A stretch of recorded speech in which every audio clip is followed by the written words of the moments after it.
सद्गुरु शरणे जाए कि तामस त्यागिए, भला बुरा कही जाए तो उठ नहीं लागिए। उठ लागे सो रार, रार महा नीच है। जेहि घट उपजे क्रोध सोई घट मीच है। जो कोई गाली दे तो जवाब न दीजिए। गल अमृत तेरे पास घोर क्यों न पीजिए। अमृत फल लिए हाथ रुचे नहीं रार को।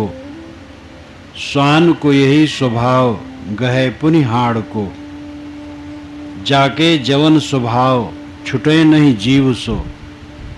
निम्न मीठी होए सिंचे गुड़ घीव सो। माला तेरे हाथ कतरनी कांख में। आग बुझी मत जान दबी है राख में। काह भय है बात कहे तेरे पीव को। ऊपर के सब बाद फले तेरे जीव को। काहीं कबीर विचार समुझ मन भावना। हंस गए सतलोक बहुर नहीं आवना।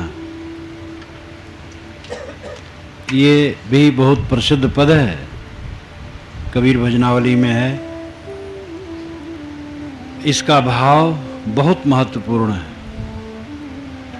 सद्गुरु शरणे जाए के तामस त्यागिए। यहाँ जितने लोग बैठे हैं सब सद्गुरु की शरण में गए हैं, और जो नहीं गए हैं उनके लिए भी साहब कहते हैं कि जो सद्गुरु की शरण में, और लोग भी सद्गुरु की शरण में जाएं और तामस त्यागें। जो गए हैं वे भी त्यागें, जो नहीं गए हैं वो जा करके त्यागें। सद्गुरु की शरण में जाओ और तामस का त्याग करो। शरीर में तामस है। यह तन विष की बेलरी, गुर अमृत की खान। शीश दिए जो गुर मिले तो भी सस्ता जान। यह शरीर विष की लता है, गुर अमृत की खान है। इस लता को उस खान में डुबा दो और ये भी अमृत बन जाए। डुबाना क्या है? उनके विचारों के अनुसार चलना। शरीर में तामस है। क्यों तामस है? क्योंकि कामना है, अहंकार है। हमारे अहंकार में जब ठेस लगती है तो नहीं कहने योग्य हम शब्द कहते हैं, नहीं करने योग्य काम करते हैं, और नहीं सोचने योग्य बात सोचते हैं। थोड़ा सा प्रतिकूल कोई हमारे लिए कह दिया तो हम भभक पड़ते हैं। इस जहर को मारना मनुष्यता है। इस जहर को जो जितना मार ले जाए कहीं भी रहेगा, सफल होगा। राजनीति में हो, जहां की एकदम घुड़दौड़ है, वहां भी शांत आत्मा ज्यादा सफल होगा। धीरज रखने वाला ज्यादा सफल होगा। उद्वेगित होने वाला ज्यादा सफल नहीं होगा। घर में, परिवार में, समाज में दुकानदारी करे, व्यापार, खेती, नौकरी पेशा करे, कहीं भी कुछ करे, हर जगह तामस को जीतना बहुत जरूरी है। तामस हमें गर्म कर देता है। गर्म लोहा को काटने के लिए जो लोहा काटे उसको ठंड रहना चाहिए। गर्म लोहा को गर्म लोहा नहीं काट सकता है। अगर कोई उद्वेगित है, हम भी उद्वेगित हुए तो सब गुण गोबर हो गया। अपने शरीर का तामस मिटाए, ये गुरुभक्त का लक्षण है। गुरु भक्त हो, ईश्वर भक्त हो, कोई भक्त हो, वैसे गुरु भक्त सार्वभौमिक है। जो ईश्वर भक्त होगा वो भी गुरु भक्त होगा। ईश्वर मानने और न मानने वाले संसार में हैं, लेकिन गुरु को न मानने वाला कोई नहीं होगा। जो गुरु को नहीं भी मानता वो भी अपने ढंग से मानता है। जो गुरु को नहीं मानता है उसको भी गुरु न मिले होते तो उसको अक्षर मात्रक भी ज्ञान न हुआ होता। इसलिए गुरु को न मानना ही घोर अज्ञान है। अपवाद स्वरूप कोई अहंकारी होगा जो न मानता हो। मैं तो स्वयं समझता हूं कि गुरु की शरण में न आया होता तो ये सब ज्ञान समझ क्या क्या होता। इसलिए बिना गुरु की शरण के तो किसी का भी कल्याण नहीं। गुरु की शरण में जाओ और तामस त्यागो। भला बुरा कही जाए तो उठ नहीं लागिए। कोई भला बुरा कहता है तो उठ करके वैसे तुम भी न लग जाओ। वो तो ऐसा ही हुआ, तो मत हो अयान। वो निर्गुणिया तय गुणवंता मत एक में शान। अगला आदमी जैसी बुद्धि थी वैसा कहा, तुम भी वैसा मत कहो। तुम स्वयं मानते हो निर्गुणिया है और तुम गुणवान हो, तो तुम गुणवान रहो, क्यों निर्गुणिया बनते हो। कोई क्रोध करता है तो उसका नुकसान उसे होगा। अगर उसकी प्रतिक्रिया में हम भी करते हैं तो हमारा नुकसान होगा। अगर हम धीरज रख सकें तो सच्ची विजय होगी। जब क्रोध आता है तो मन में यही होता है कि कटु कहें, मारें, पीटें, इसी में सफलता है। लेकिन उस समय संभाल लिया जाए तब पीछे पता लगेगा कि हमने बड़ा अच्छा काम किया। कभी कभी ऐसा होता है, किसी ने कहा आपको अमुक ने गाली दी थी, हम भड़क गए। मन होता है गाली दूं, मारूं, लेकिन कुछ समय बीत गया तब होता है ठीक है, अब मिलेंगे तब बात करूंगा। अब मान लो 2-4 दिन के बाद वो आदमी मिला भी तो होता पता नहीं दिया था कि नहीं दिया था, फिर देगा तब देखा जाएगा। समय बीत जाने पर वो बात हट जाती। इसलिए गलत संकल्प आए तो उसको टालना चाहिए, अच्छे संकल्प आए तो करना चाहिए। अच्छे संकल्प को टालने से फिर उसमें भी अगर मन सुस्त हो गया तो टल भी जाएगा, तो आपका अहित होगा। और गलत संकल्प आए टाल दो तो अच्छा होगा।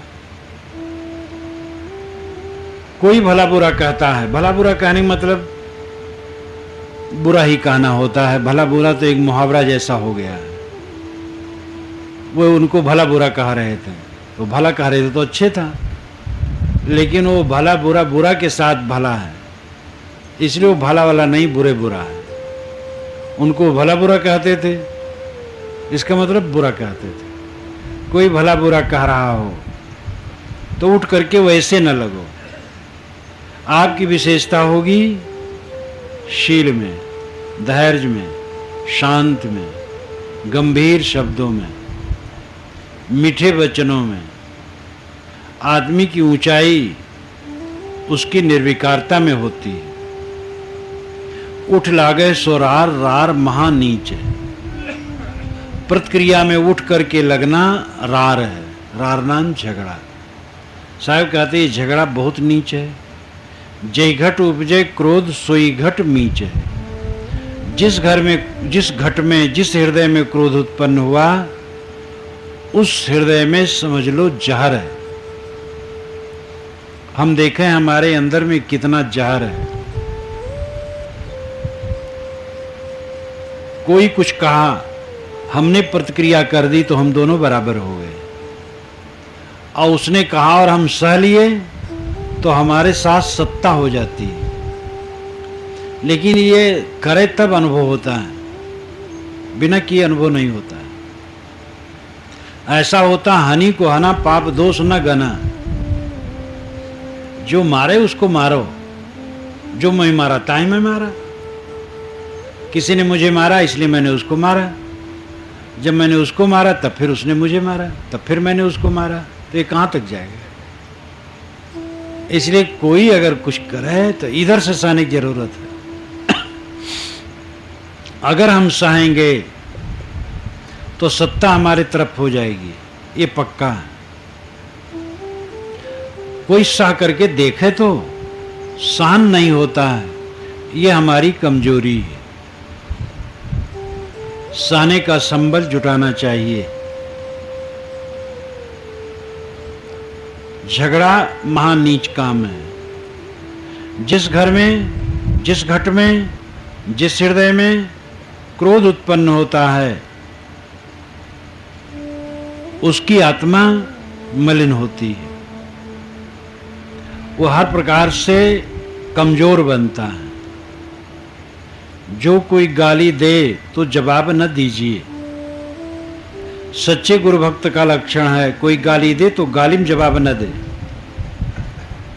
मीठे वचनों में जवाब दे।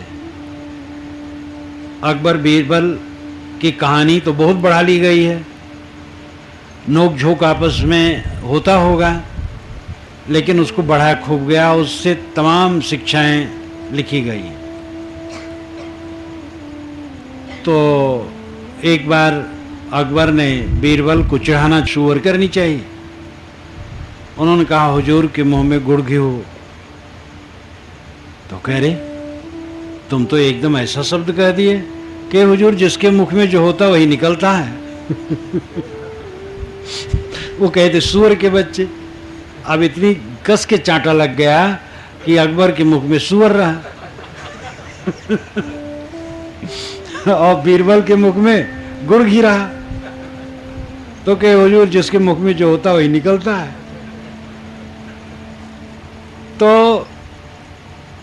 सहन करना सीखें तो देखें कि कितना आनंद होगा।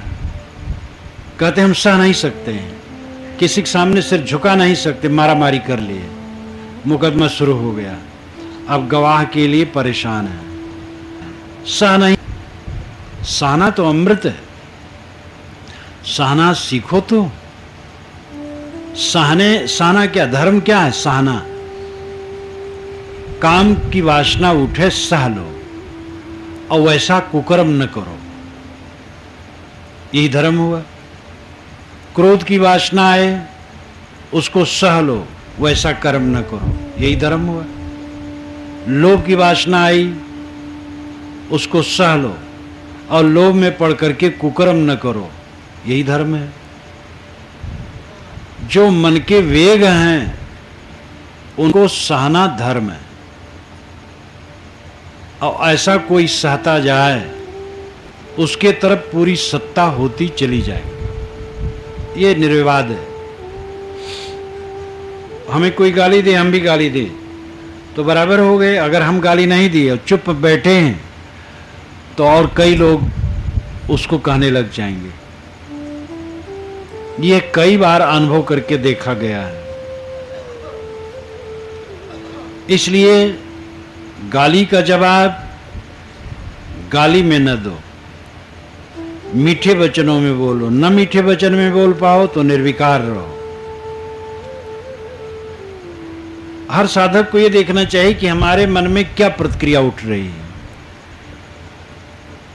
ये जो साधना है, उठते बैठते लेटे सब समय होना चाहिए।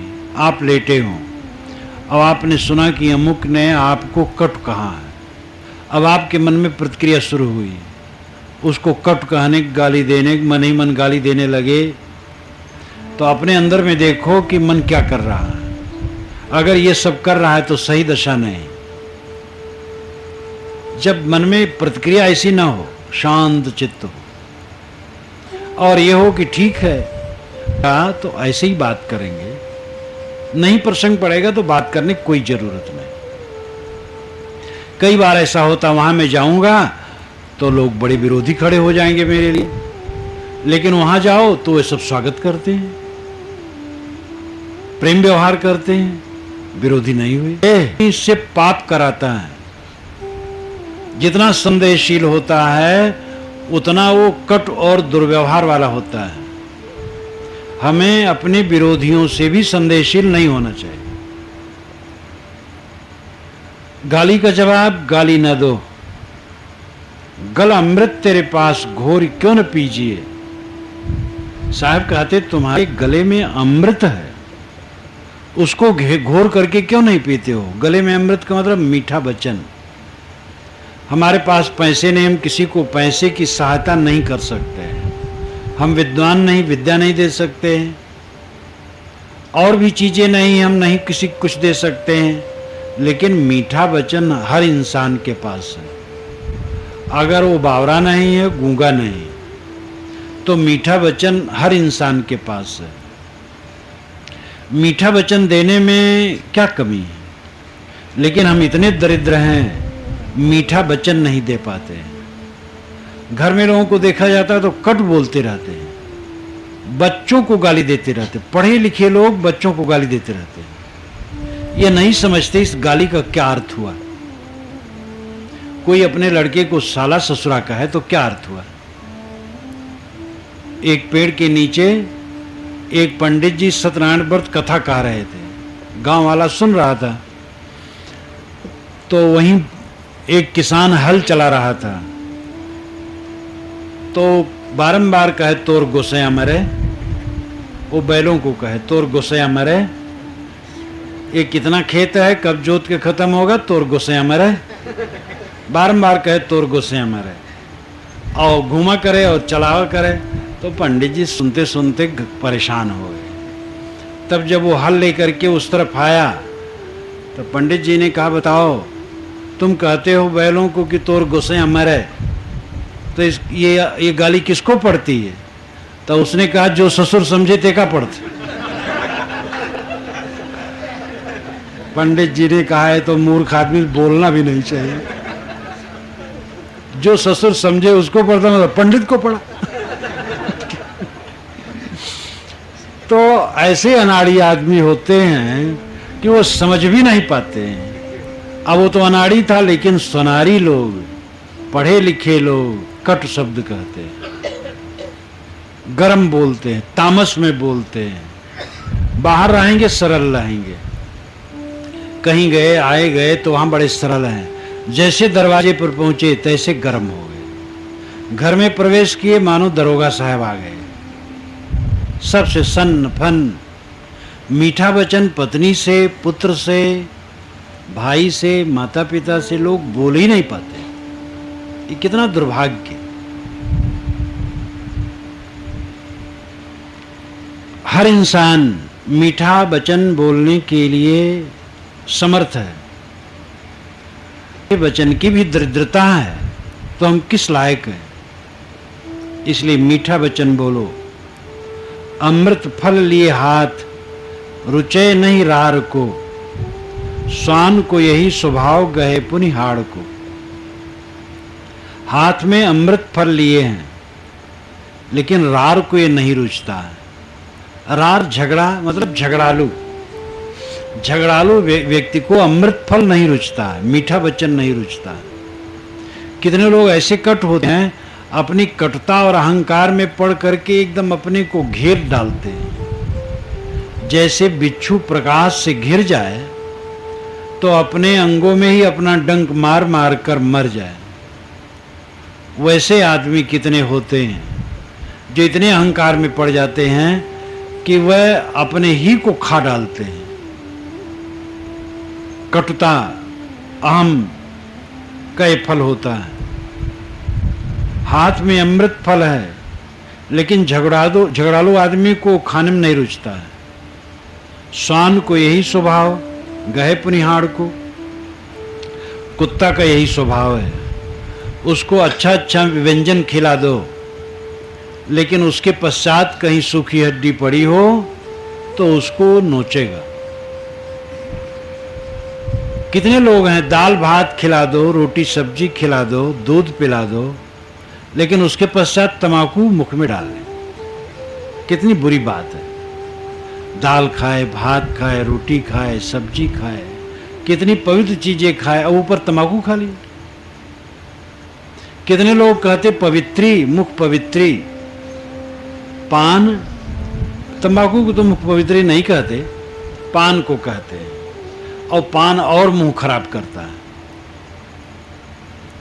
तो ये सब गलत स्वभाव का परिणाम है। कुत्ते को अनेक व्यंजन खिला देने के बाद जैसे उसको हड्डी रुचती है, इसी प्रकार गलत स्वभाव वाले को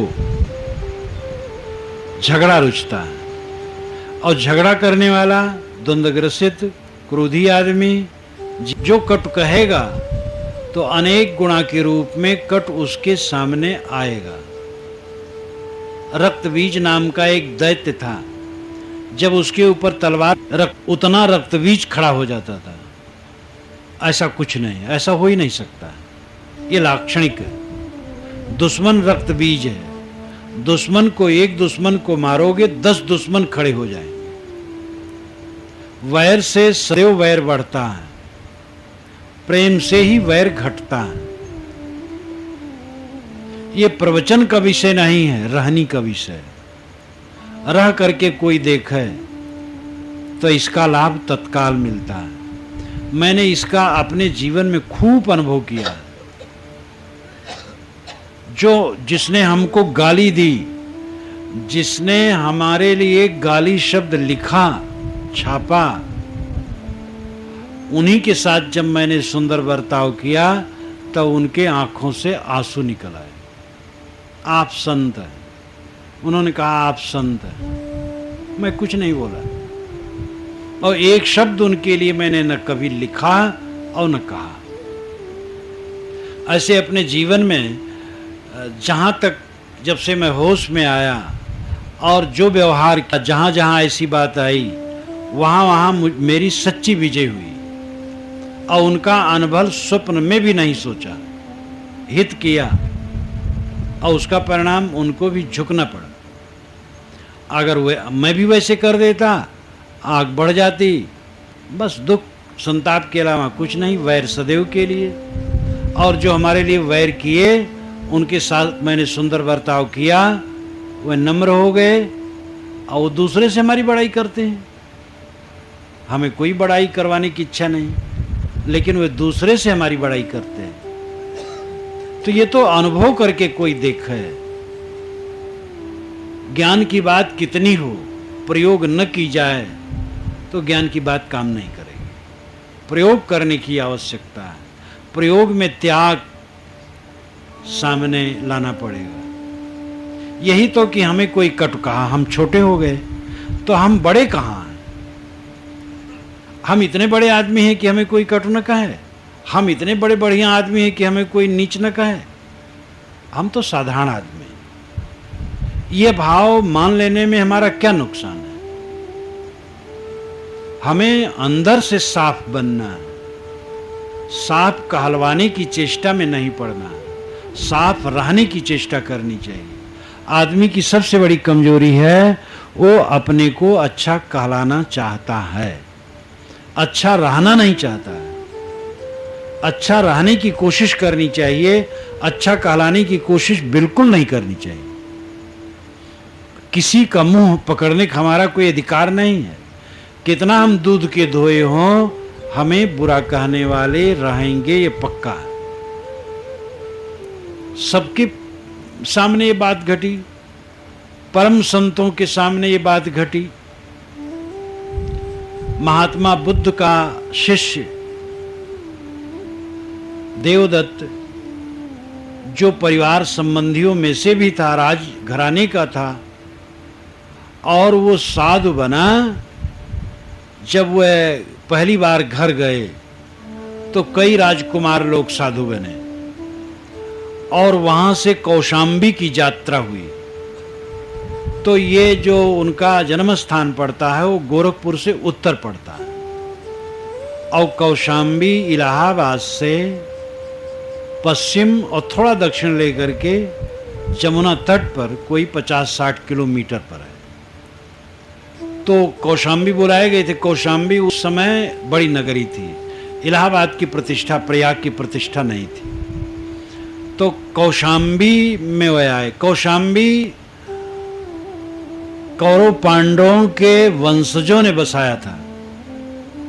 कभी ऐसा था कि पता नहीं हस्तिनापुर में क्यों रहना उन लोगों ने नहीं पसंद किया, तो बड़ी बड़ी नौकाओं में माल टाल लेकर के जमुना द्वारा वे कौशाम्बी आ गए। जहाँ कौशाम्बी कहलाता है वो स्थान, वहाँ आ गए।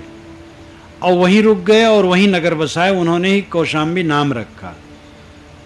हमें ये आश्चर्य होता है कि वहाँ से 50 किलोमीटर और पूरब आकर के प्रयाग में क्यों नहीं बसाए, जहाँ की गंगा जमुना दोनों नदियाँ मिलती हैं। लेकिन अब कुछ रहा होगा कारण, तो वहीं बसाए। और महात्मा बुद्ध के ज़माने में कौशाम्बी नगरी उत्तरी भारत की बहुत प्रसिद्ध थी, तो वहाँ वो निमंत्रित हुए गए।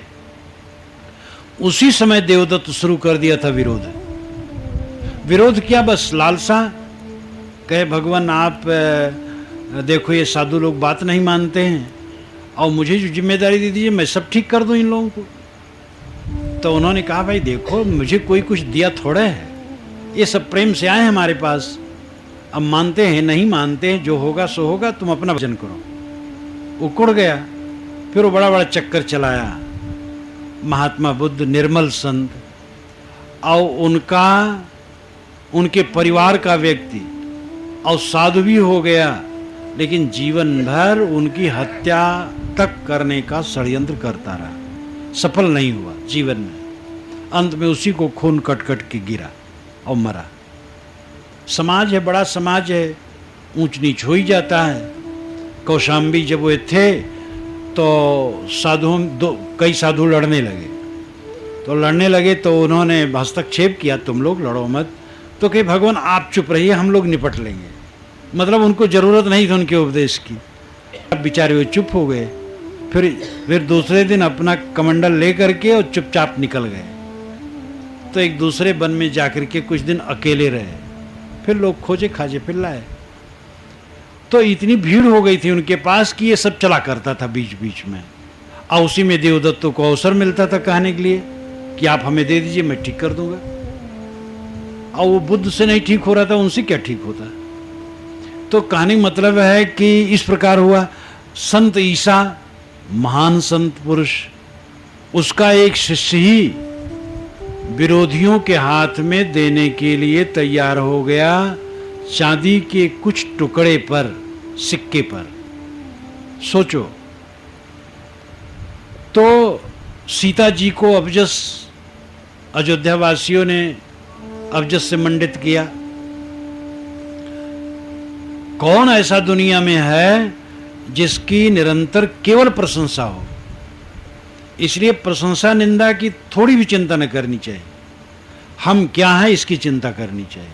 हमें लोग क्या कहते हैं परवाह बिल्कुल नहीं करना चाहिए। साहब ने कहा हाथी चढ़िए ज्ञान के, सहज दुलीचा डार, स्वान रूप संसार है भूकन दे झकमार। ज्ञान के हाथी पर चढ़ो और सहज साधना की दुलीचा डाल लो उस पर, फिर संसार कुत्ता रूप भूकने तो क्या करेगा। हाथी पर जो चढ़ा है कुत्ते क्या डर है। ज्ञान में मस्त रहो, लोगों को कहने दो।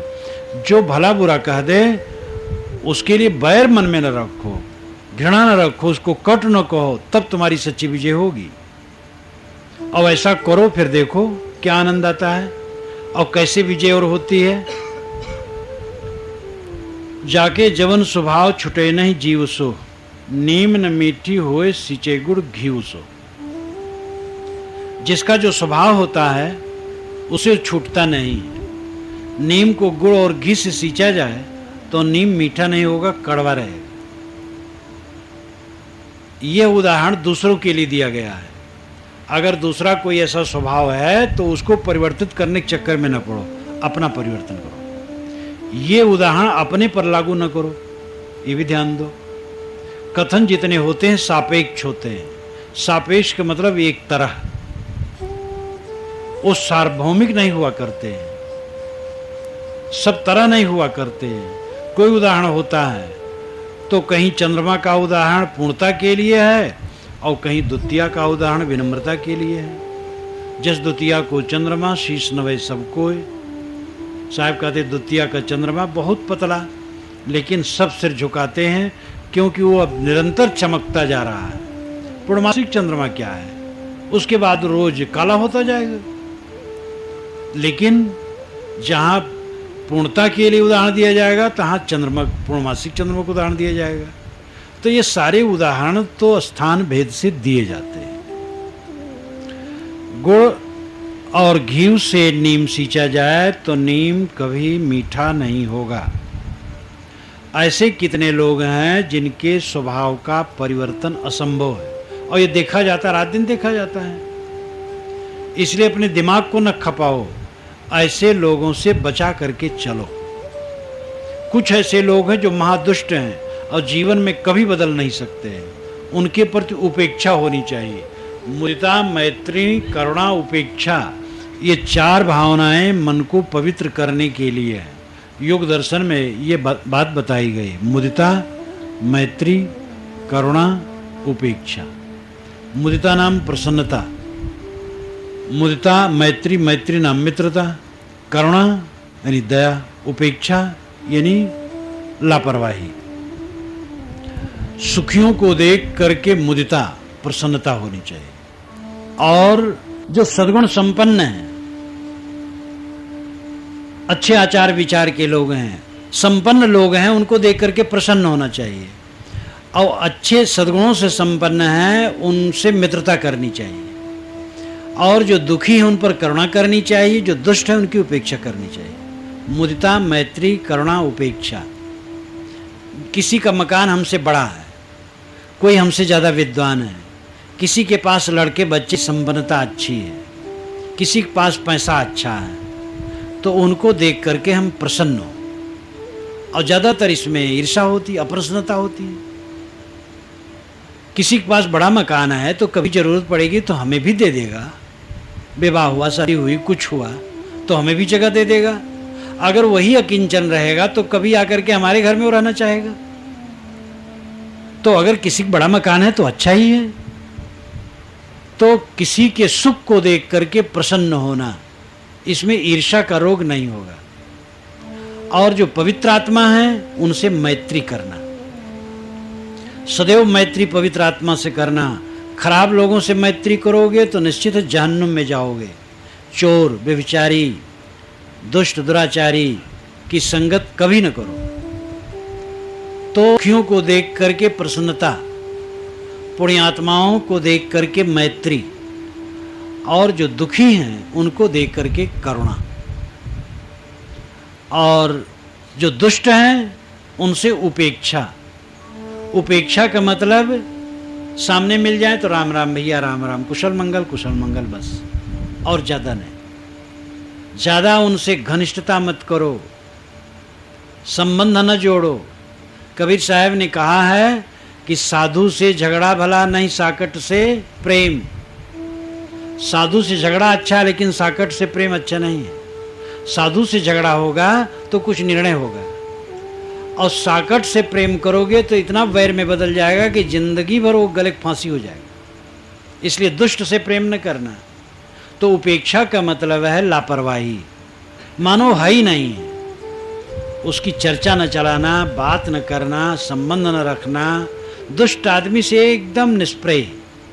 हाँ, सामने मिल जाए तो दुआ प्रणाम कर लो, नमस्कार कर लो। सामने दरवाजे पर आ गया, पानी देने का अवसर हो, पानी दाना दे सकते हो, लेकिन संबंध न रखो, उपेक्षा रखो। तो इस प्रकार ये मन को पवित्र करने के लिए बड़े अच्छे साधन है। इसको लिख लेना चाहिए, कागज में भी और हृदय में भी। सुखियों को देख करके प्रसन्नता और दुखियों के प्रति करुणा, पवित्र आत्माओं से मैत्री और दुष्टों से उपेक्षा। इस प्रकार मन को पवित्र करने के 4 साधन हैं। तो ऐसे दुष्ट होते हैं कि वे बदल नहीं सकते हैं, और उनको बदलने के चक्कर में न पड़ो, स्वयं को बदलो। अपने को बदल सकते हो। स्वभाव में परिवर्तन अगर न आए तो साधना ही बेकार है। स्वभाव में परिवर्तन होता है, क्योंकि जड़ स्वभाव, चेतन स्वभाव दोनों में अंतर है। पानी का स्वभाव है शीतल रहना, वो कभी नहीं बदल सकता है। गर्म कर दो तो भी शीतल रहेगा। जब पानी गर्म होता है तो गर्म आग के नाते लगता है, लेकिन उसी पानी को आग पर डाल दो तो वो पानी आग को बुझा देता है। अगर पानी गर्म है तो आग, पानी शीतल है स्वभाव से, आग के नाते वो गर्म प्रतीत होता है। तो जड़ स्वभाव नहीं बदलता है, लेकिन चेतन स्वभाव जहां पर समझबूझ से स्वभाव को बदलने की क्षमता है वहां बदलता है। तो हम ये समझे कि अपने स्वभाव को हम बदल सकते हैं। स्वभाव नहीं बदल सकता है, दूसरे के लिए समझना चाहिए, क्योंकि दूसरे का स्वभाव बदलने का हमारा कोई अधिकार है नहीं और बदल नहीं रहा है, तो इसलिए दूसरे के चक्कर में न पड़े। माला तेरे हाथ कतरनी कांख में, आग बुझी मत जान दबी है राख में। साहब कहते माला तुम हाथ में लेके फेरते हो और कांख में कतरनी है, कांख नाम बगल, तो ये कोई मतलब न हुआ, ये लाक्षणिक हुआ। खाली माले हाथ में लेने वाले नहीं, हम साधु वेश धरे हैं, भक्त का वेश धरे हैं, सदाचारी बनते हैं, लेकिन कपट कतरनी है, दुराचार है, तो ये बात ठीक नहीं। आग बुझी मत जान दबी है राख में, ये मत समझो आग बुझ गई, राख में दब गई। शुभाचार में चलने से दुर्गुण शांत हो जाते हैं, लेकिन दुर्गुण खत्म हो गए, उन्मूलित हो गए, अब जड़ ही उसकी नहीं, ऐसी बात नहीं है। राख में आग मानो दबी है, हवा लगेगी, राख उड़ जाएगी, आग चमकने लगेगी। कुसंग का प्रभाव आएगा तो ज्ञान पता नहीं कहां बह जाएगा। इसलिए ज्ञान मात्र से कल्याण होने वाला नहीं है, परहेजगारी की महती जरूरत है। परहेजगारी रखो, ज्ञान खाली काम नहीं करेगा। एकांत में विजाति घट का संबंध न रखो, पराई स्त्री जहां हो और पराया पुरुष जहां हो, गृहस्थ स्त्री पुरुषों को वहां से दूर रहना चाहिए। साधु मात्र को नारी मात्र की संगत से दूर रहना चाहिए और साधिकाओं को पुरुष मात्र की संगत से दूर रहना चाहिए। जितना पतन होता है संग दोष के कारण। कितने लोग हैं पहले से खराब नहीं है, अब वैसे एकदम उत्तम हो तो कुसंग भी पड़ जाएगा तो वहां से भाग निकलेगा। एकदम उत्तम पुरुष तो कभी पतित हो ही नहीं सकता है। वो ऐसा न शब्द कहेगा, न व्यवहार करेगा, न पतित होगा। जो उत्तम सदाचारी पुरुष है, चाहे उस गृहस्थ हो चाहे विरक्त हो। विरक्त में उत्तम होते हैं जो कट्टरता से अपने वैराग को निभाते हैं, और गृहस्थों में उत्तम होते हैं जो पर स्त्री और पर पुरुष से एकदम कड़ा परहेज रखते हैं और वे झुक नहीं सकते हैं। तो जो एकदम उत्तम होंगे वे तो कभी पतित नहीं हो सकते, लेकिन जो मध्य लोग हैं, अब अगर कुसंग पड़ा बराबर तो फिर उनका पतन निश्चित है। लेकिन जो उत्तम लोग हैं वे भी असावधान न रहें। कुसंग तो करने की जरूरत नहीं है। कुसंग करने से एक तो जो साधना रुक जाती है, फिर धीरे धीरे मन खराब होने की संभावना हो जाती है। इसलिए कुसंग का परहेज बहुत जरूरी है। कुसंग से परहेज। कभी कभी उत्साही कुछ गृहस्थ लोग संकल्प लेते हैं हम ब्रह्मचारी रहेंगे दोनों प्राणी। अब वो दोनों प्राणी ब्रह्मचारी रहेंगे, वो ब्रह्मचर्य तब निभेगा जब संग दोष से रहित रहे। भले एक घर हो लेकिन पुरुष परले तरफ एक कमरा बना के रहे, भोजन छाजन का संबंध सहज व्यवहार परिवार में हो, काम धंधा कर दे, लेकिन निवास अलग थलग रखे, तब वो निभा सकेगा। अब वो पति पत्नी दोनों एक साथ घुलते मिलते हैं एकांत लोकांत में, तो उनके ज्ञान की बहिया में, कुसंग की बहिया में उनका ज्ञान बह जाएगा, पता नहीं लगेगा। एक बार एक सज्जन ने हमसे प्रतिज्ञा की कि हम साहब दोनों प्राणी ब्रह्मचर्य व्रत लेंगे। उनके बच्चे सब हो गए थे जवान जवान। मैंने कहा ठीक है, तो ये व्रत मुझसे कहे हो, दूसरे से न कहो, और तुम परहेजगारी से रहो। मैंने बताया सब नियम। वहाँ केवल मैं था, वो दोनों प्राणी थे। तो मैंने कहा कि तुम दोनों अध्ययन करो, मनन करो, सदाचारी रहो और सात्विक भोजन ग्रहण करो, और दोनों अलग थलग, एक घर में रहते हो अलग थलग रहो, खाना पानी के लिए इकट्ठा हो जाओ और एकांत लोकांत में मत मिला जुला करो और मन में दृढ़ता रखो। कि ठीक है साहब, वो तो पक्का रहेगा। अब मन कहता है सब संतों को बता दें। उनके यहाँ भंडारा था, उत्साह था सब संत जानने कि हम दोनों ब्रह्मचारी हो गए हैं। हम कहे देखो घोषणा बड़ी चीज नहीं है, आचरण में आने दो, कहो न सबसे, और नहीं माने सब संतुष्ट कर दिए। उनकी उम्र उस समय 50 के लगभग तो रही होगी, 45-50। तो 2 वर्ष के बाद एक संत गए उनके यहाँ, तो बंदगी कर ली उदास मन से, बैठने भी नहीं कहे, लेकिन अब संत गए थे तो उनके खाट पर बैठ गए, कुशल मंगल पूछे, वो कुशल मंगल कहे हाँ साहब ठीक है।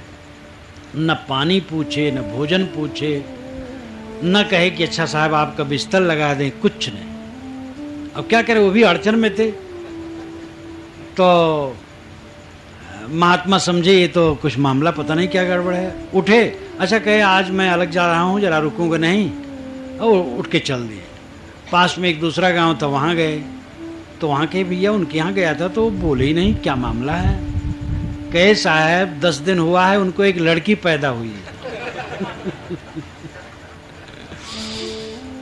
तो ये चक्कर और ढिढोरा पीट दिए थे। तो ब्रह्मचर्य का पालन किसी गृहस्थ को करना हो, और करना ही चाहिए। बाल बच्चे जवान हो गए, जब जवान बाल बच्चे हो जाएं, वो बहू बेटे बहुएं भी आ जाएं, तब तो हो ही जाना चाहिए। तो ब्रह्मचर्य का पालन तो करना ही चाहिए, जिनको शौक हो करें, लेकिन ये ध्यान रखें कि परहेजगारी रखें, अलग थलग रखें। ऐसे कहीं भी पतन होता है तो कुसंग से पतन होता है। आग बुझी मत जान दबी है राख में, आग राख में दबी है, हवा लगेगी राख उड़ जाएगी, आग चमक उठेगी। कुसंग में तेरे कुसंस्कार उठ खड़े होंगे, इसलिए सदैव कुसंग से बचो, शुद्ध संग में रहो।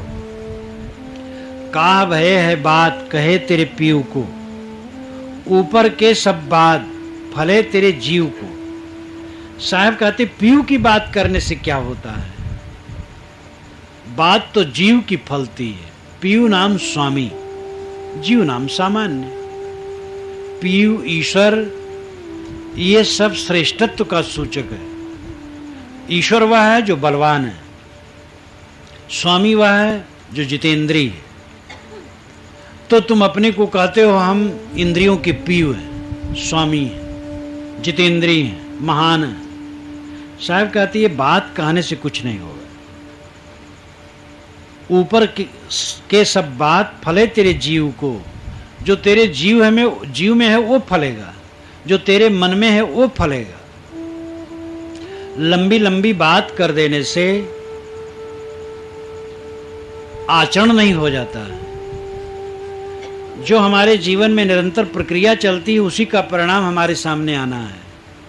साधक भी जो अन्यथा कभी करते हैं तो एक लागे नहीं करते हैं, उनके कुसंस्कार उदय होने लगते हैं और वह कुसंस्कारों से ग्रसित होने लगते हैं। और संत गुरु सबसे वो छिपाते हैं और धीरे धीरे धीरे धीरे उनका मन ढील होने लगता है। ढील होते होते तब वो ऐसा कुछ करते हैं जो उद्घाटित होता है और अन्यथा होता है। एक ही क्षण में नहीं हो जाता है, कहीं एक ही क्षण में किसी खो सकता है। अपवाद स्वरूप ज्यादातर है प्रघटनन, विवेक विचार चिंतन मनन का प्रघटनन, घटते जाना। गेंद जब छत पर गिरती है जीना के पास तो बीच में नहीं रुक सकती है। एक स्टेप से दूसरे तीसरे चौथे स्टेप पर होते होते वो नीचे आकर के गेंद रुकेगा।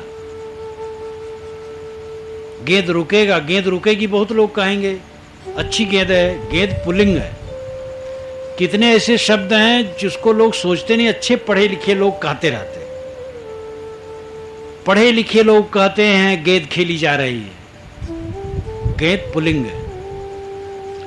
तो ऊपर से वो गेंद बीच में नहीं रुक सकता है, जहां गिरा जीने पर नीचे आएगा। जिसके मन में श्रद्धा घटी, जो संतों के प्रति श्रद्धा घटा देते हैं, सज्जनों के प्रति श्रद्धा घटा देते हैं, सदग्रंथों के मनन चिंतन में श्रद्धा घटा देते हैं, नियमों के प्रति जिनके मन में उपेक्षा होने लगती है, समझ लो वे धीरे धीरे गिर रहे हैं और वे गिर करके रहेंगे।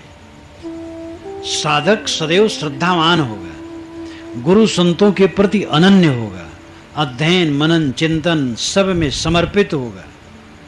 मूल बात है अश्रद्धा। अश्रद्धा जिसके मन में हुई वो गिरेगा, आज गिरेगा कल गिरेगा। कारण से कार्य होता है, बिना कारण के कार्य नहीं होता है। अश्रद्धा एक कारण है जिसका कार्य है पतन। और जो सच्चा साधक होगा, सच्चा भक्त होगा, वो श्रद्धावान होगा। अब किसी की श्रद्धा डगमगा जाए किसी की गलती से, ये तो अनादिकाल से रहा है। अनादिकाल से ऐसे साधु नामधारी रहे हैं कि जो अपने मार्ग में नहीं रह पाए, गिर गए। अनादिकाल से ऐसे भक्त नामधारी रहे जो अपने भक्ति मार्ग में नहीं रह पाए, मांस मदिरा व्यभिचार न मालूम क्या क्या कुकर्म करने लगे। तो क्या उसी के नाते सब भक्त खराब है, सब साधु खराब है? अपवाद सदैव रहा है, एक काल में नहीं, पुराने जमाने में रहा। पुराणों को पढ़ करके देखो, आज है और आगे रहेगा। जहां पानी है वहां कुछ न कुछ कीचड़ भी होगा। जहां लोग चल रहे हैं साधना में, तो क्या कोई उसमें फिसलेगा नहीं? फिसलने का दोष नहीं है, दोष है गिर करके पड़े रहने का। किसी से फिसलन हो जाए, विनम्र हो जाए, उठ खड़ा हो, फिर चले। लेकिन जो अहंकारी होते हैं वो ऐसा थोड़े गिरते हैं, वो तो अहंकार लेके गिरते हैं, और गिरते हैं उठते नहीं हैं, वो अपना अहंकार बनाए रखते हैं। और जो कहीं अचानक गिर गए, उनमें से कोई हो सकता है कि उठ जाए। तो किसी भक्त और साधु वेशधारी को गिरते देखकर किसी साधु और भक्त के मन में अविश्वास न उत्पन्न होना चाहिए। मैंने तो अपने जीवन में देखा, इतने दिनों से 53 में गुरु जी की शरण में आया हूं, 50 से तो परिचय हुआ है पारखी संतों से, और 53 के नवंबर में बिल्कुल आ गया हूं। तब से न मालूम कितने साधुओं को देखा हूं उठते गिरते, और न मालूम कितने भक्तों को देखा हूं, लेकिन मेरी श्रद्धा कभी नहीं घटी। न तो भक्तों के लिए मेरी श्रद्धा घटी कि भक्त सब खराब होते हैं, और न संतों के लिए श्रद्धा घटी।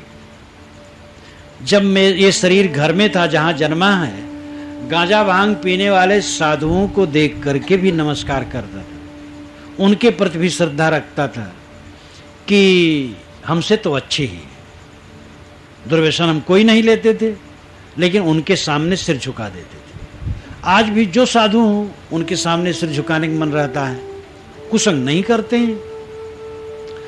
तो अपना कल्याण का अगर भाव है तो किसी के गिरते देख करके हम ये मान लें कि कोई साधु होते नहीं है, और कोई भक्त विमुख हो गया तो हम मान लें कोई भगत होते नहीं है। इसलिए गिरने उठने वाले सब समय रहेंगे, हमें अपने आप को उठाना है, अपने को नंबर देना है। तो साहब कहते हैं कि ऊपर की बात काम न देगी, ऊपर के सब बात फल है तेरे जीव को, जो तेरे अंदर में है वही फल देगा। कारण कार्य की अटूट श्रृंखला है, जो गलत करेगा धीरे धीरे उसको नीचे जाना है। जो अहंकार करेगा गिरेगा, जो कुसंग करेगा गिरेगा। प्रकृति में क्षमा नाम की कोई चीज नहीं है। थोड़ी एक चर्चा मैं कर दूं, ईश्वर सुधार लेता है, संभाल लेता है। ईश्वर क्या है? नाना मत वालों ने व्यक्ति ईश्वर की कल्पना की है। हिंदुओं का ईश्वर हिंदुओं का उद्धार करता, मुसलमानों का नहीं करता है। और मुसलमानों का ईश्वर केवल मुसलमानों को स्वर्ग देता है, बाकी गैर मुसलमानों को नरक भेजेगा। चाहे वो दूध के धोए हों तो भी नरक में जाएंगे, क्योंकि वो मुसलमानों का ईश्वर है। ईसाइयों का ईश्वर केवल ईसाइयों को कल्याण देता है, और एक मार्ग में भिन्न शाखाएं जो हैं उनकी यही दशा है। वैष्णवों का ईश्वर वैष्णव का कल्याण करेगा, शैवों का उतना कल्याण नहीं करेगा। और जो शैवों का ईश्वर है शैवों का मोक्ष देगा, वैष्णव को मोक्ष नहीं देगा, बहुत देगा तो स्वर्ग भर दे देगा बस। तो इस प्रकार नाना मत वालों ने ईश्वर गढ़ रखा है, और वो ईश्वर कैसा है? कोप करता है और कृपा करता है। वो कोप भी कर सकता है, क्रोध, और कृपा भी कर सकता है। अगर उसकी प्रार्थना करो, लड्डू चढ़ाओ तो कृपा कर सकता है, मतलब वो घूसखोर है, खुशामद पसंद है। अगर उसको लड्डू चढ़ा दो और प्रार्थना कर दो, गिड़गिड़ा दो, तो तुम्हारा काम कर देगा। ऐसे सारे ईश्वर बिल्कुल काल्पनिक है। ऐसा कोई ईश्वर नहीं है जो कोप करता हो और कृपा करता हो। ईश्वर नियम है, जो न हिंदुओं का है, न मुसलमानों का है, न ईसाइयों का है, न यहूदियों का है, न किसी का है। आग कोई छुए जलेगा, पानी कोई छुए ठंडा होगा, कोई भी भोजन करे ज्यादा पेट खराब होगा। महात्मा लोग हैं, ज्यादा भोजन करे पेट खराब हो जाएगा। एक आदमी महात्मा नहीं है, बहुत साधारण आदमी है, संतुलित भोजन करेगा, उसका पेट ठीक रहेगा। ईश्वर के तरफ से पक्षपात नहीं होता है, वो ईश्वर है नियम। लेकिन नियम के सामने गिड़गिड़ाओ कोई फल नहीं। अगर हम लहसुन प्याज खाएं और प्रार्थना करें, हे भगवान दुर्गंधिक डकार ना आए, हे भगवान दुर्गंधिक डकार ना आए, 1000 भगवान मिलकर के दुर्गंधी की डकार दूर नहीं कर सकते। ऐसा भगवान है भी नहीं कि दूर करे। नियम भगवान है, और हमने लहसुन प्याज खाए हैं तो दुर्गंधी की डकार आना पक्का है। कोई ईश्वर उसको संभाल नहीं सकता है, नियमों का उल्लंघन कोई नहीं कर सकता है। तो व्यक्ति ईश्वर की कल्पना फर्जी है। नियम ईश्वर जो सर्वत्र व्याप्त है, कण कण में ईश्वर है, सर्वत्र व्याप्त ईश्वर है जो कहा जाता है, मैं मानता हूं है, वो है नियम। कण कण में नियम व्याप्त है। कण कण सब इकट्ठे होकर कंकड़ बन जाते हैं, पत्थर बन जाते हैं, पौधे बन जाते हैं। उनमें नियम है अपने। ओला पाला वर्षा, 6 ऋतुओं का परिवर्तन, तमाम क्रियाएं जो निरंतर हो रही हैं प्रकृति के नियमों से, नियम ईश्वर है। और वो नियम सर्वत्र व्याप्त है। और रोने गिड़गिड़ाने और लड्डू चढ़ाने से वो कुछ देने वाला नहीं। भूचाल अभी आई, हजारों मकान जबलपुर और जबलपुर के आसपास दयनीय दशा को प्राप्त हो गए। जब मैं भोपाल गया था तो गृह मंत्री कहते थे और लोग कहते थे कि साहब बड़ी दयनीय दशा। उसी समय वो प्रधानमंत्री वहां आए थे जबलपुर में, वहां से फिर भोपाल आए। तो वहां कौन ईश्वर भूचाल ला दिया? वो नियम है। अगर कोई करुणा करने वाला ईश्वर हो, ऐसा नहीं लाएगा, ऐसा काम करेगा क्रूरता का कि सबका मकान खराब कर दे और आदमियों को मार डाले। महाराष्ट्र में तो बड़ी दुर्गति हुई थी। ये प्रकृति का नियम है। तो नियम ईश्वर है और उसमें प्रार्थना की जरूरत नहीं है, किंतु नियम को पहचान करके वैसे चलने की जरूरत है। ईश्वर को समझना और ईश्वर की भक्ति करना क्या है? नियम को समझना और नियम के अनुसार चलना। कट कहोगे मन खराब होगा, मीठा कहोगे मन सरल रहेगा। चोरी व्यभिचार हत्या कुकर्म करोगे मन गंदा रहेगा, दुखी रहोगे। क्षमा दया शील विचार सत्य सदाचार का पालन करोगे मन प्रसन्न रहेगा, निर्मल रहेगा। राग करोगे मन बंधन में पड़ेगा, वैराग करोगे मन मुक्त होगा। ये नियम है। नियमों का पालन, संतुलित भोजन करोगे सुखी रहोगे। बहुत कम खाओगे तकलीफ पाओगे और ज्यादा खाओगे तकलीफ पाओगे। संतुलित भोजन करोगे सुखी रहोगे। नियमों को पहचानना ईश्वर को पहचानना है और नियमों के अनुसार चलना ईश्वर के अनुसार चलना है। इसमें प्रार्थना और लड्डू की कोई जरूरत नहीं। न प्रार्थना करो न लड्डू चढ़ाओ। प्रार्थना करो कोई सचैतन्य की। माता पिता हैं, विनय के शब्द को, बड़ों से विनय के शब्द को, गुरु से विनय के शब्द को। और लड्डू चढ़ाना हो तो चैतन्य प्राणी को चढ़ाओ जो खा पी ले। जो खाता नहीं पीता नहीं लड्डू चढ़ा करके क्या करोगे? इसलिए असली ईश्वर को समझने की जरूरत है। वेद में इसको ऋत कहा गया है। कबीर दर्शन में इसमें विस्तार पूर्वक इस पर मैंने विचार किया है। तो कारण कार्य की अटूट व्यवस्था सर्वत्र है। मैं ये कह रहा था, ऊपर से हम बेस बना लें और अंदर से ठीक नहीं है तो फलेगा वही अंदर वाला। बीज से अंकुर निकलेगा और उसी से वृक्ष फल फूल सब होंगे। जो हम करेंगे हमारे सामने आना पक्का है। कोई दुनिया की हस्ती उसको बदल नहीं सकती है। कहीं कबीर विचार समुझ मन भावना, हंस गए सतलोक बहुर नहीं आवना। कबीर साहब कहते हैं कि मैं विचार करके कहता हूं, समुझ मन भावना, सब लोग अपनी मन की भावना को समझो। हम अपने मन को नहीं समझते हैं। सबसे ज्यादा तकलीफ है कि हमारे साथी लोग खराब हैं। क्यों आप दुखी हैं? अपने नाते दुखी नहीं, दूसरे।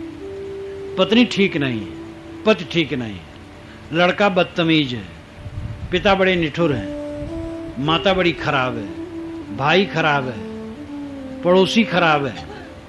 दूसरे के नाते सब दुखी हैं, अपने नाते कोई नहीं दुखी। ये बेईमानी है हमारी। सब अपने नाते दुखी हैं, दूसरे के नाते जो दुखी है वो अज्ञानी है। दूसरा चाहे जैसा हो, हम दुखी क्यों हो? हमारे मन की मलिनता के कारण हम दुखी। इस चीज को जिस दिन हम समझ जाएंगे, हमारा जीवन निर्मल होने लगेगा और हमारे द्वारा दूसरे में भी निर्मलता फैलेगी। जब हम निज दोष देखेंगे, अपने को शोधने लगेंगे, तो साथी बराती भी कुछ उन पर भी असर होगा। एक अनगढ़ पत्थर को लेकर के कलाकार छीनी हथौड़ी से छीन छीन कर सुंदर मूर्तियां और वस्तुएं बना लेता है, और हम अनाड़ी ऐसे सुंदर मूर्ति को पा करके दिन दिन इसको कुरूप करते हैं। एक छोटे बच्चे को देखो, दांत उसके साफ, चेहरा मासूम, आंखें भोली। जवान हुआ, पाप शुरू हुआ।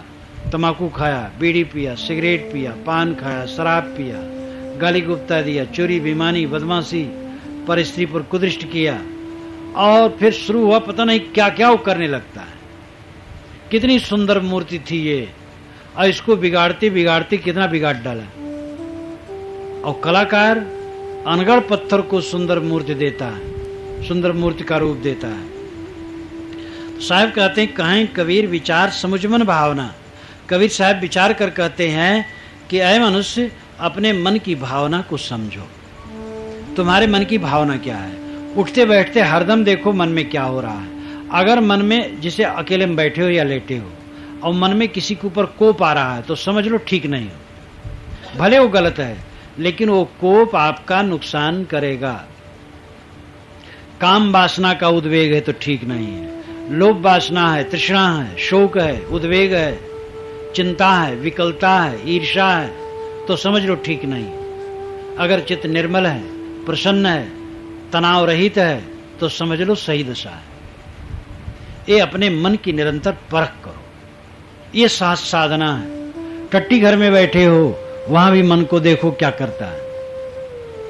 पूजा घर में हो, ध्यान में बैठो, ये भी ध्यान कर सकते हो। ध्यान में बैठो और देखो मन को क्या करता है, क्या सोच रहा है। अगर मन बिल्कुल निर्ग्रंथ है, सरल है, तो बढ़िया।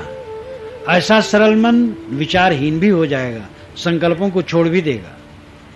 बाकी सब समय अपने मन को देखो, अपने मन की भावना को परखो। जैसे निराई की जाती है, निदाई, घास निकाल दी जाती है, तब धान बढ़िया होता है। ऐसे अपने मन से घास को निकाल दो, बुराइयों को निकाल दो। समझ मन भावना, अपने मन की भावना को समझो। हंस गए सतलोक बहुर नहीं आवना। जो अपनी मन की भावना, अपने मन की भावना को समझेगा, साधना करेगा, अपने मन को शुद्ध करेगा, वो हंस हो जाएगा। हंस निर्क्षीर विवेक करता है, वह विवेकी हो जाएगा और विकारों को छोड़ करके निर्विकारता ग्रहण करेगा और वो सतलोक पहुंच जाएगा। सतलोक क्या है? निज स्वरूप ही सतलोक है। ये बृहदारण्यकोपनिषद में भी कहा गया है कि विवेकवान आत्मा रूपी लोक की अभिप्सा करते, इच्छा करते। ये आत्मा ही लोक है। सतलोक आत्मलोक है, स्वरूप स्थित ही सतलोक है। अपने आप में पूर्ण विश्राम पा जाना सतलोक में पहुंच जाना है। बाहर का सतलोक संतों की संगत है, भीतर का सतलोक आत्मा में पूर्ण विश्राम है। बहुर नहीं आवना, ऐसा जीव आवागमन से मुक्त हो जाता है और कृतार्थ हो जाता है। इस लंबे पद में सदगुरु ने एक एक पंक्ति में अमृत भरा है। साहब कहते हैं कि सब सदगुरु की शरण में जाओ, अहंकार छोड़ो और तामस का त्याग करो। कोई भला बुरा कहे सह लो, वैसे वचन न कहो।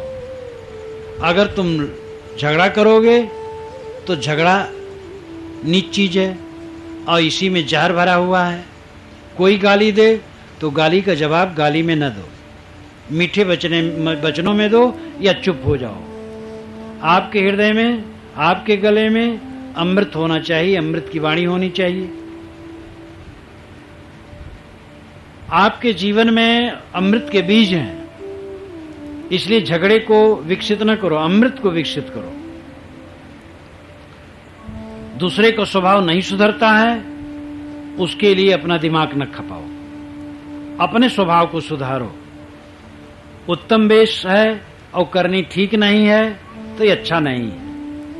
आग राख में दबी है और ये मत समझो आग बुझ गई है। सावधान रहो, कहीं खतरे में न पड़ो। बड़ी बड़ी बात करने से काम न बनेगा। हम बड़े साधु, बड़े महात्मा, बड़े भक्त हैं, ऐसा कहने से कुछ नहीं होगा। जो आपके हृदय में है वो फलेगा। इसलिए बड़ी आवाज न करो किंतु बड़ा आचरण करो। अंत में साहब कहते अपने मन की भावना को समझो और अपने मन को शुद्ध करो। जो अपने मन को शुद्ध करेगा वो हंस हो जाएगा, वो सतलोक में पहुंच जाएगा, निस्वरूप में स्थित हो जाएगा और पूर्ण विश्राम पा जाएगा। सदगुरु शरणे जाए के तामस त्यागिए, भला बुरा कही जाए तो उठ नहीं लागिए।